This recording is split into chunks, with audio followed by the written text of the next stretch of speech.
Bonjour et bienvenue dans cette nouvelle vidéo. Aujourd'hui, je vous propose que l'on parle des discours. Je sais que c'est une tâche qui est toujours hyper compliquée quand on est témoin, quand on est proche, quand on a envie de parler pendant une cérémonie, mais aussi pendant le mariage. Et pourtant, c'est un rôle qui est quand même important, qui fait toujours très plaisir aux futurs mariés. Et je sais qu'aujourd'hui, je reçois de nombreuses questions par rapport à tout ça, parce que vous êtes beaucoup à ne pas vraiment savoir comment vous y prendre. Donc, je vous propose dans cette vidéo de répondre à toutes vos questions et de celles que je reçois en tout cas le plus.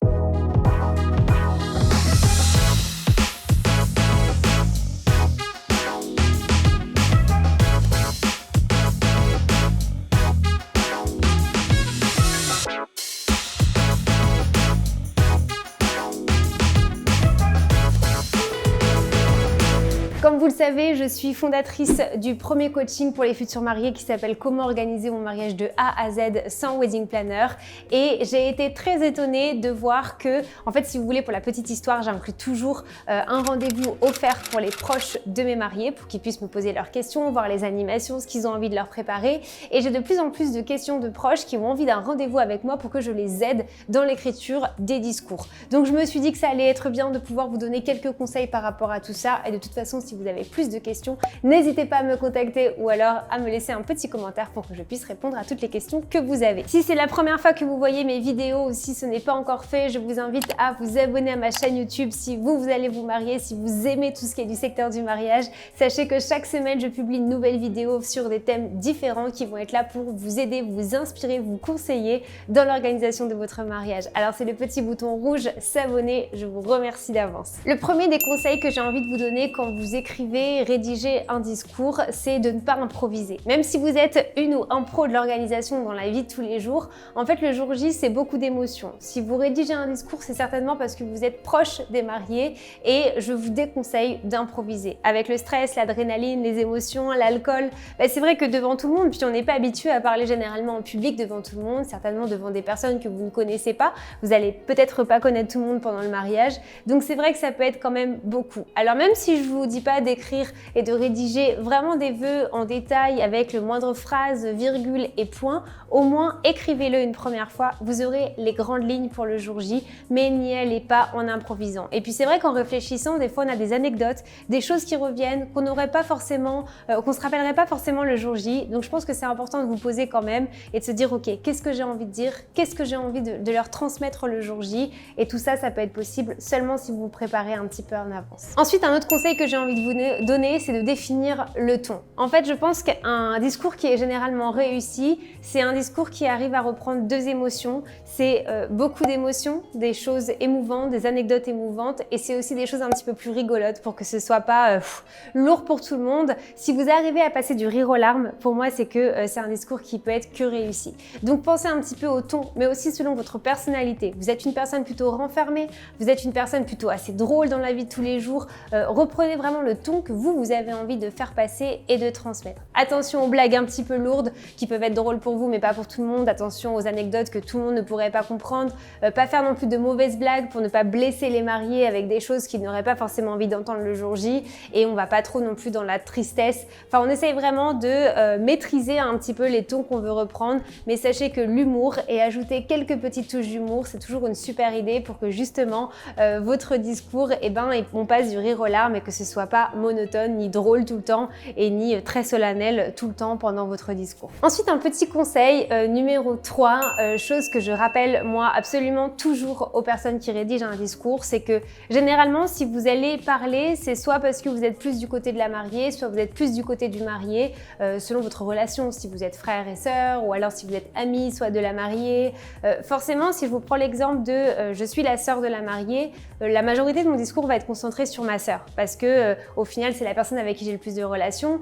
Forcément, je la connais depuis que je suis née et donc c'est ma sœur et j'ai beaucoup plus de choses à dire sur elle que sur son mari. Sauf que peu importe qui vous êtes pour les mariés, essayez de toujours avoir un petit mot pour l'autre personne. C'est-à-dire que même si je vais concentrer quand même le discours sur ma sœur, je vais quand même reprendre la partie de à partir du moment que ma sœur a rencontré cette personne, tout a changé. Parce que je vais avoir un petit mot pour lui. Je vais lui dire merci, merci de faire évoluer ma sœur, de la rendre heureuse. Je suis tellement heureuse que tu fasses maintenant partie de la famille. Ayez toujours un petit mot pour eux parce qu'au final, c'est pas l'anniversaire de votre sœur, mais c'est le mariage de votre sœur et de son mari. Donc avoir toujours un petit mot, c'est vrai que ça fait toujours plaisir. Un autre conseil maintenant, c'est la durée. Ne faites pas trop long. C'est vrai qu'on a toujours cette impression, et même quand on était à l'école, de si on rend qu'une copie, c'est moyen, alors que si on en rend 4, forcément, c'est bien mieux. Je pense qu'on vous a toujours dit que ça n'a rien à voir. Il vaut mieux du bon contenu qui soit vraiment condensé plutôt que beaucoup de contenu qui, au final, n'en finissent plus. Donc le but, c'est que vous ne pouvez pas vous retenir l'attention de la part de tous les invités. Plus ça va être court, plus ça va être concis, plus vous allez laisser les invités un petit peu sur leur faim, et plus ça va être chouette et plus vous allez avoir l'attention de tout le monde.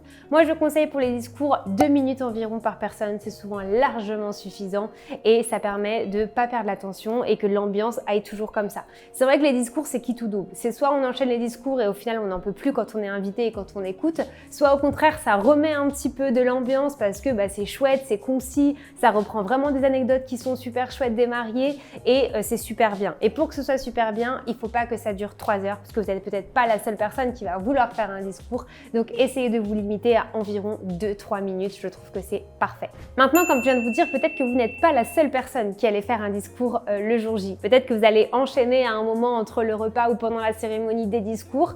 Et donc ce qui est dommage, encore une fois, c'est de perdre l'attention des invités ou c'est encore de faire que l'ambiance tombe un petit peu comme ça. Comment est-ce que ça peut se passer?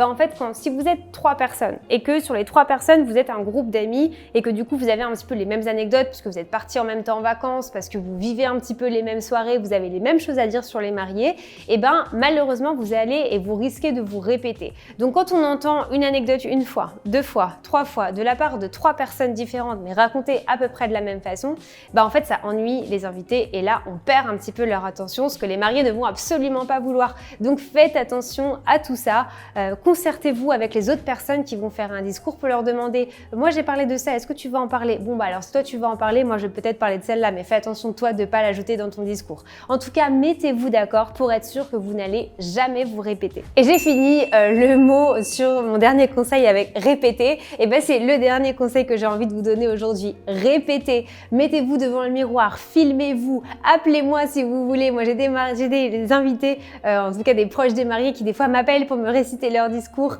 Répétez et faites des pauses. On a tendance à lire souvent très vite. On a la feuille, on lit. Alors déjà, petit bonus, pensez à un joli support et évitez la feuille de papier. Essayez quelque chose de joli et présentable qui pourrait un peu rentrer dans le thème des mariés, ce serait génial. Et en plus de ça, répétez en faisant des pauses. Vous n'allez pas susciter la même émotion si vous récitez un texte hyper rapidement que si vous faites des pauses entre les paragraphes. Le fait d'attendre quelques secondes et 2 secondes parfois, c'est vrai que du coup, sur l'émotion, ça ajoute quelque chose qui est juste énorme à votre discours. Donc pensez-y. Et pour ça, pour le jour J, il faut répéter. Comme ça, vous l'aurez déjà fait. Vous serez déjà, vous, habitué à vos formulations, à ce que vous avez envie de dire, à dire « Ouais, ça, c'était très bien, on va le refaire. » Mais en tout cas, quelques jours auparavant, bien évidemment, loin des mariés, répétez. Je crois que majoritairement, c'était vraiment ce que j'avais envie de revoir aujourd'hui avec vous. C'est ce qui revient le plus. Aujourd'hui, je sais que pour beaucoup de proches, c'est un peu page blanche où on se dit oui, on a tellement de choses à dire, mais en fait on sait même pas par quoi commencer, on sait pas ce qui est important. Une chose est sûre et une chose que vous devez retenir, c'est que il n'y a pas de bon ou de mauvais discours. Quand on me demande mon avis sur des discours, je me permettrai jamais de dire que le discours il est pas bien. Il faut que ça sorte de votre cœur, c'est ce qui est le plus important. Plus ça va être transparent, plus ça va être vraiment vrai de vous, sincère de votre part, et plus ça va être juste. Sachez que moi je propose donc aux proches de mes mariés du coaching un questionnaire qui permet tout simplement de répondre au questionnaire, et en répondant à ces questions comme qui êtes-vous pour la mariée, qu'est-ce que vous admirez chez elle, comment est-ce que vous la sentez depuis qu'elle a rencontré le marié, etc., etc. On se rend compte qu'il y a déjà le contenu qui est formé et qu'après il faut juste refaire de jolies phrases et de le remettre dans le contexte. En tout cas, j'espère que cette vidéo a pu vous aider ou va vous aider. N'hésitez pas à me poser vos questions si vous avez besoin. N'hésitez pas à me rejoindre sur Instagram, à vous abonner à ma chaîne YouTube. Et comme toujours, je vous dis à la semaine prochaine pour une nouvelle thématique, toujours autour du mariage. Merci encore.